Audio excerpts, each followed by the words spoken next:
नमस्कार मित्रों, आप सभी का लॉजिकल सनातन ज्ञान चैनल में स्वागत है। इस चैनल में हम विज्ञान के माध्यम से भारतीय सनातन संस्कृति को और ज्ञान को समझने समझाने का प्रयास करते हैं। आपको यदि उत्तर पसंद आए तो इसको लाइक करें, शेयर करें, जिससे कि आप सनातन के सिपाही बन सकें। और एक जो गिलहरी की पूंछ की बात ही लक्ष्य है कि लोगों को सनातन के विषय में जानकारी प्राप्त हो और हिंदुत्व की सही व्याख्या पता चले, उसके लिए। और यदि ना भी करें आप तो कम से कम एक अच्छा कठिन प्रश्न तो पूछ लें। चलिए आज के प्रश्न की बात करता हूँ। एक तू सच्चा, तेरा नाम सच्चा, सभी भाइयों के चरणों में प्रणाम। मेरा ये प्रश्न है कि 5 तत्व जो बोले जाते हैं उसमें एक तत्व जो शब्द आता है उसका अर्थ क्या है? जी, प्रश्न के लिए धन्यवाद। आपका ये पहला प्रश्न है।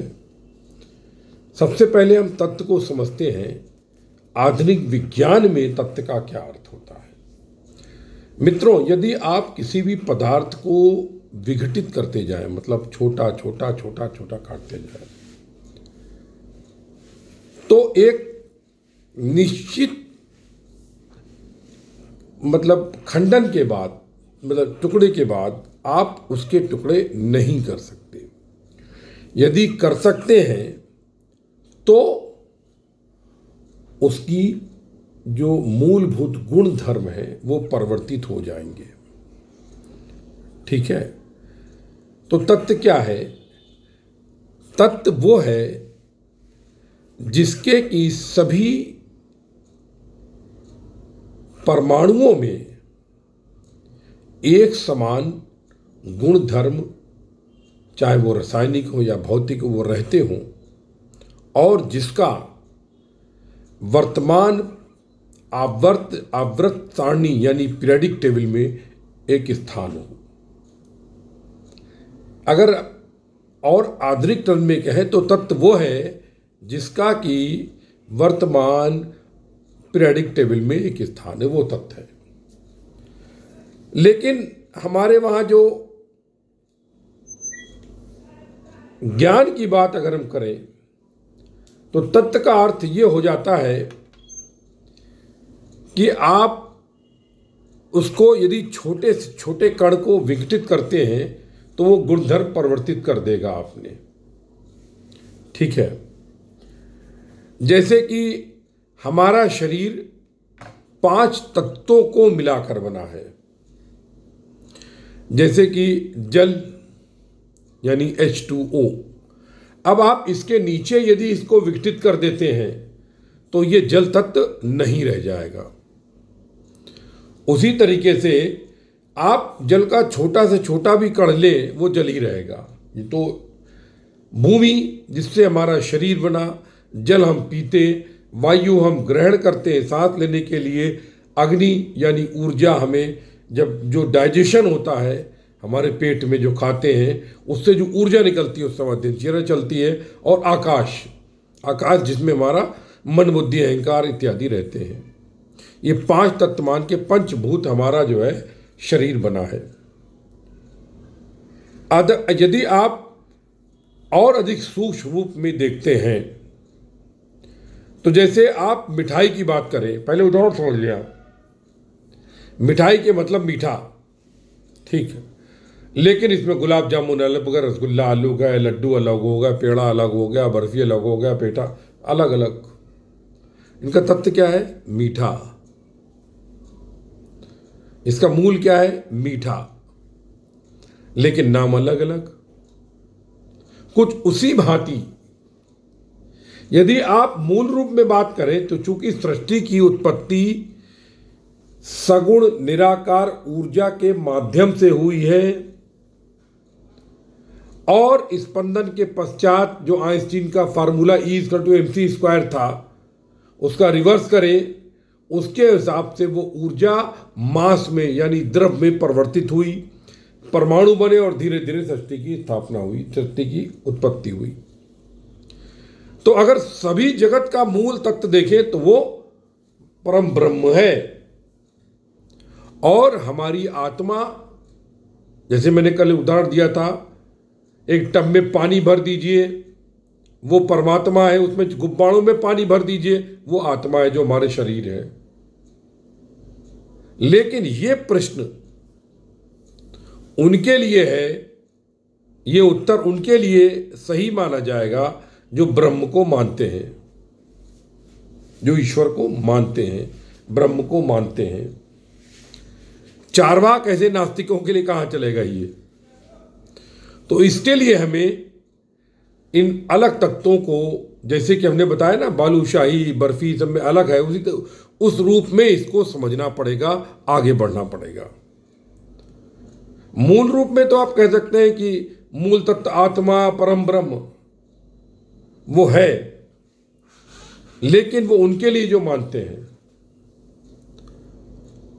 तो इसलिए हमारे शरीर को समझने के लिए मैं आपको उदाहरण देता हूं।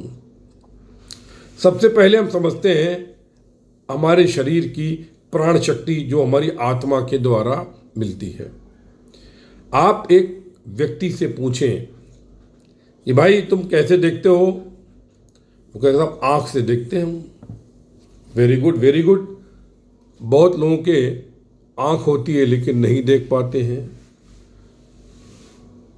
तो कहें साहब वो अंधा हुआ, तो देखता कौन है, आँख कि वो आत्मा या प्राण शक्ति?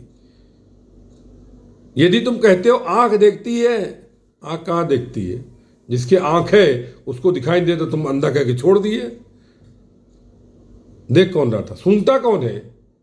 नाक, नाक के छेद बंद कर दो।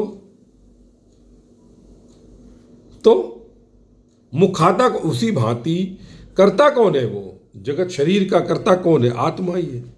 अब और एग्जाम्पल लीजिए, आपने आंख देखती है, वेरी गुड, बहुत अच्छी बात, आंख देखती है साहब। अंधा नहीं देख पाता है, चलो ये भी बात मान ली। अब आप और आगे जाइए, एक व्यक्ति अवस्था ऐसी आती है, मनुष्य की आंख भी होती है लेकिन वो नहीं देख पाता है। तो आप कहते हैं साहब कान भी होती है, नहीं सुन पाता है, नाक भी होती है, नहीं सुन पाता है, मुख भी होता है, नहीं खा पाता है, जो आपकी इंद्रिय ग्रहण नहीं कर पाता है। तो आप कहते साहब वो मृत हो गया, लेकिन क्यों नहीं देख पा रहा है वो? क्योंकि उसकी आंख तो है ना, सुन क्यों नहीं पा रहा? कान तो है ना उसके। मतलब क्या था? वो कौन सुन रहा था? वो आत्मा सुन रही थी जो हमको प्राण शक्ति देती है और जिस कारण हम जीवित कहलाते थे। अब जब मृत्यु हो गई तो यानी निश्चित हो गया कि उसको सांस नहीं आ रही है, यानी वायु तत्व का शरीर के अंदर आवागमन बंद हो गया। ठीक है, अब उसको भोजन नहीं पचेगा, भोजन से ऊर्जा नहीं मिलेगी कि वो कामकाज कर सके, यानी उसका अग्नि तत्व भी शांत हो गया, मतलब ऊर्जा शांत हो गई डाइजेशन इत्यादि शरीर चलाने की, और वो कुछ नहीं कर पा रहा है, इसकी प्राण शक्ति चली गई जिसे, यानी आकाश तत्व भी समाप्त हो गया, तो आदमी मृत्यु हो गया। तो मृत्यु के पंच तत्वों को समझाने के लिए हमारे वहाँ इनको महाभूत कहा गया है। ये शरीर हमने मिट्टी से लिया, जल से लिया, वायु से सांस ली, अग्नि से ऊर्जा ली, और सोचने समझने चिंतन की, मेडिटेशन की जिसे कहते हो, साधना के लिए जो करते हो, वो हमको आकाश तत्व से मिला। इसका ये अर्थ होता है। तो अगर आप जब शरीर की बात करते हैं तो एक ज्ञानी के लिए ये उत्तर होगा कि वो तत्व तो परम ब्रह्म है, और उस ब्रह्म का एक बंडल हमारे शरीर में ऊर्जा का चारों ओर से बंद होकर के पैक बैलून हमारे अंदर है, जिसे हम जीवात्मा या आत्मा कहते हैं, वो है मूल तत्व। क्योंकि अगर आप इसकी व्याख्या योग के द्वारा भी करें तो सबसे पहले जन्म कहाँ होता है? कारण शरीर। कारण शरीर में खाली आकाश तत्व होता है।